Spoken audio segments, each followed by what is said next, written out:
इस वक्त की बड़ी खबर सामने, राजस्थान में सीबीआई के अनुसंधान से जुड़ी बड़ी खबर। मुख्यमंत्री भजन लाल शर्मा का बड़ा फैसला। सीबीआई को राजस्थान से जुड़े मामलों में जांच के लिए मिली अनुमति। तो अनुसंधान के लिए हर मामले में राज्य सरकार को अनुमति दी गई है। तो ये बड़ी खबर आपको बता रहे हैं इस वक्त की। सच विधड़क ने पहले ही दे दिए थे प्रदेश में सीबीआई के ऐसे बदलाव को लेकर संकेत। तो ये मुख्यमंत्री भजन लाल शर्मा का बड़ा फैसला सामने आया है। सहमति बन गई है इन मामलों की जांच को लेकर। तो अनुसंधान के लिए हर मामले में राज्य सरकार की अनुमति को सहमति बन गई है और ये राज्य सरकार का अहम फैसला और बहुत बड़ा फैसला माना जा रहा है।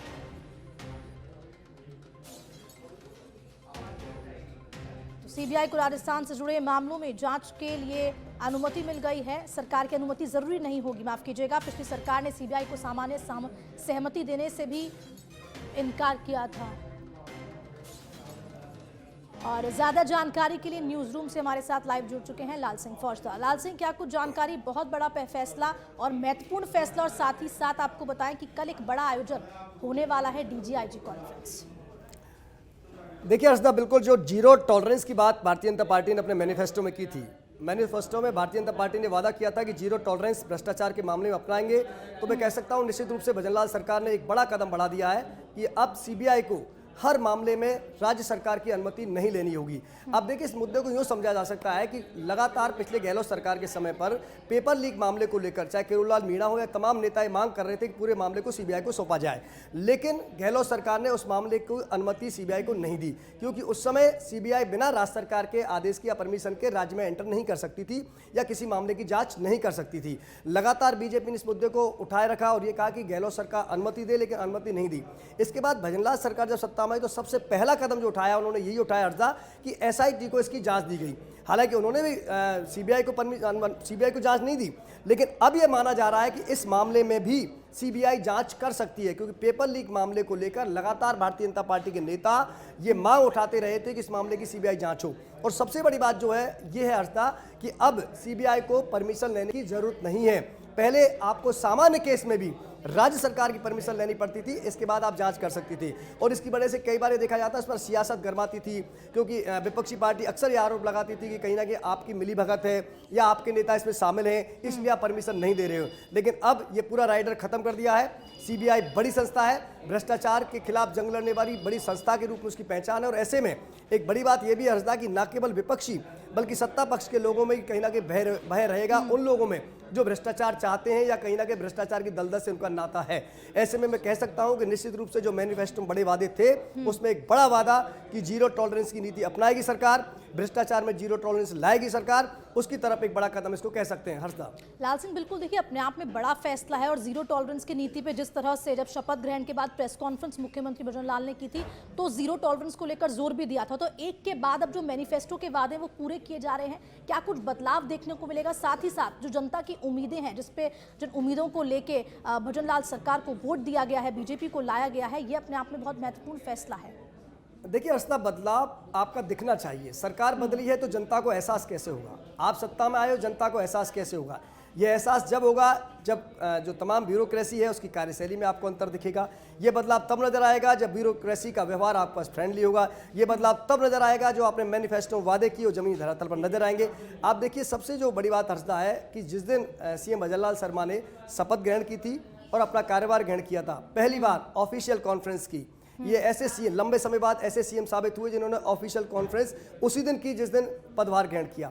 और उस दिन सबसे बड़ी बात क्या की, उन्होंने एसआईटी गठन की बात कही, महिला अत्याचार को रोकने की बात कही, पेपर लीक में एसआईटी गठन की बात की और जीरो टॉलरेंस की बात की। आप देखिए, 5 कोर मुद्दे तो थे हर्षदा जिनके बलबूते जनता ने भाजपा पर विश्वास जताया और हाथ का साथ छोड़ दिया।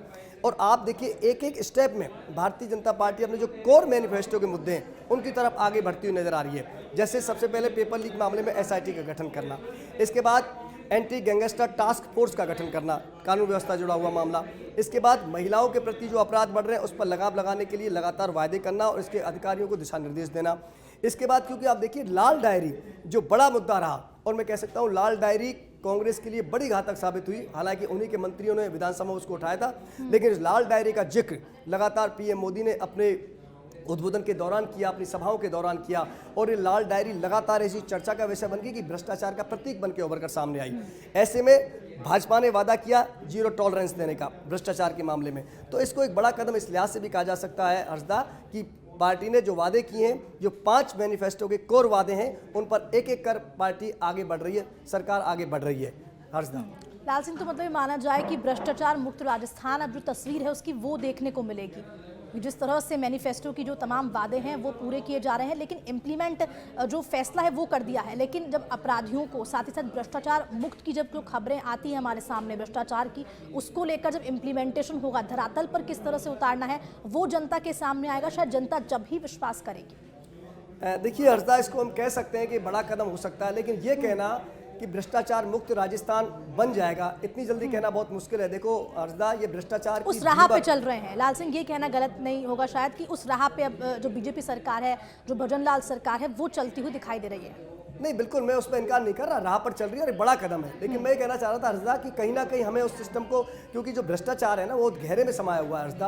आप देखिए, आप कहीं जाओगे, थाने में जाओगे, बिजली विभाग जाओगे, PWD जाओगे, हर जगह कहीं ना कहीं ये दीमक है जो अपना जाल बिछाए हुए। ऐसे में इसको समाप्त करने के लिए आपको लंबी लड़ाई पड़नी पड़ेगी। लेकिन हाँ, क्योंकि हम कहते हैं कि भ्रष्टाचार ऊपर से नीचे की तरफ जाता है, तो निश्चित रूप से कह सकते हैं जब ये बड़ी पहल सीएम भजन लाल शर्मा ने की है, तो हम कह सकते हैं कि भ्रष्टाचार मुक्त राजस्थान की तरफ आप बढ़ रहे हो। आपकी इच्छा शक्ति है कि भ्रष्टाचार में जीरो टॉलरेंस हो।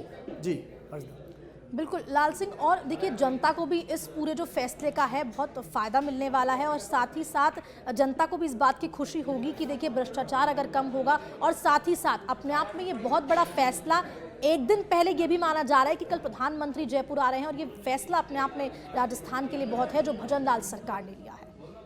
हाँ देखिए, बिल्कुल क्योंकि पीएम मोदी कल आ भी रहे हैं और पहली बार पीएम बनने के बाद वो भाजपा मुख्यालय भी आ रहे हैं। बिल्कुल, और वहाँ पर वो पार्टी के कार्यकर्ताओं की मीटिंग लेंगे, जिसमें 144 सेलेक्टेड कार्यकर्ताओं को बुलाया गया है, जिनमें सांसद हैं, विधायक हैं, मंत्री हैं, आपके प्रदेश पदाधिकारी हैं। तो निश्चित रूप से चर्चा होगी ना। देखो, पीएम मोदी चर्चा जरूर करेंगे कि भाई आप आए हो तो आपने क्या क्या किया है, इतने दिन आपको सरकार चलाते हुए आपने क्या क्या किया है। तो निश्चित रूप से उनके पास ये बताने के लिए, अपने सबसे बड़े नेता के सामने बताने के लिए कि हमने जो 5 कोर मुद्दों के दम पर हम सरकार में आए हैं, सत्ता में आए हैं, जिन वादों के दम पर जनता ने हम पर विश्वास जताया है, हमने एक एक वादा पूरा किया है। तो निश्चित रूप से आपने ठीक कहा कि पीएम मोदी के दौरे से एक दिन पहले ये बड़ा फैसला भजन लाल सरकार ने लिया है। तो पीएम मोदी जब कल तमाम कार्यकर्ताओं से रूबरू होंगे और सरकार के कामकाज की चर्चा भी करेंगे, तो एक और बिंदु ये बताने के लिए कि हाँ हमने ये काम भी किया है, तो इसका बड़ा असर मान सकते हैं। हालांकि वो एक कॉन्फ्रेंस में आ रहे हैं जो 3 दिन लगातार चलेगी, डीजी कॉन्फ्रेंस है, वो भी देश की एक बड़ी कॉन्फ्रेंस हो रही है हर्षदा।